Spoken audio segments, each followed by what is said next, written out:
This is NewsBreak26 in Southwest New Brunswick. I'm Vicki Hogarth. Here's what's happening in our part of the world.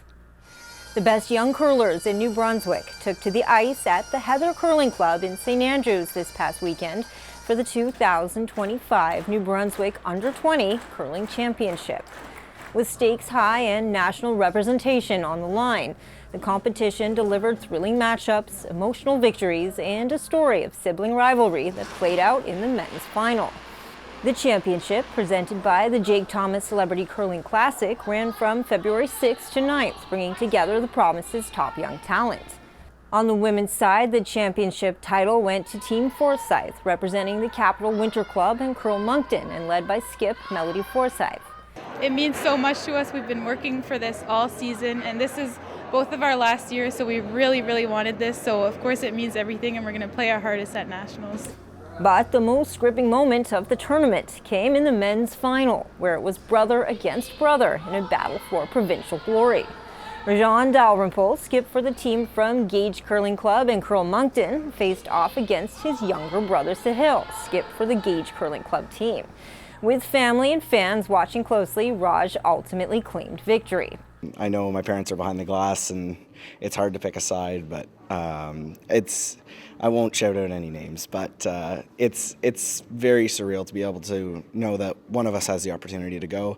Rajan and his team will now represent New Brunswick at the Under-20 Nationals in Prince Edward Island this March.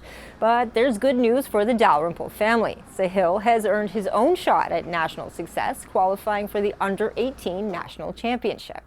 He's actually going to the U18 Nationals for New Brunswick as well. He swept the field, I believe, at the U18, so he was doing real well, and I'm really excited to see him out there. He's been a tremendous player, and he's obviously the finalist for a reason, so I'm excited to see what he can do out there and see what he can bring back. Beyond the action on the ice, the championship was a testament to the dedication of the Heather Curling Club and its volunteers. Raj praised the work behind the scenes, crediting the venue for its high-quality ice. It's very nice to be able to play in a small town like this and really sort of know everybody and be able to appreciate everybody behind the scenes. I know the ice was incredible. After hosting both the women's provincials in January and the under-20 provincials this February, the Heather Curling Club is proving itself as a premier venue for high-level curling competitions. It's been very exciting to have these two events. It just bespeaks of what our members are capable of doing, what a great bunch of volunteers. And we have a great infrastructure here. The town of St. Andrews looks after this curling club and makes all these events possible. With another successful tournament in the books, New Brunswick's top young curlers can now set their sights on the national stage in PEI, carrying with them the experience, passion, and pride of their home province. A major housing development in downtown St. Andrews has hit a roadblock. John Rocca, the developer of Argyle Residences on Water Street, says engineers were using the wrong survey, which has resulted in the building being too high above the sidewalk.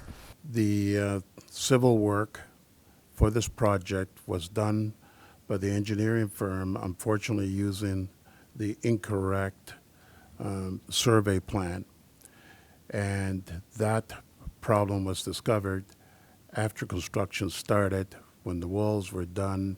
The proposed plan is to seek an encroachment agreement from council, essentially to take a portion of the sidewalk away to build the entrance level with the building while maintaining barrier-free access. It was an error that drew swift concern from council, citing both concerns with the design and with the error itself.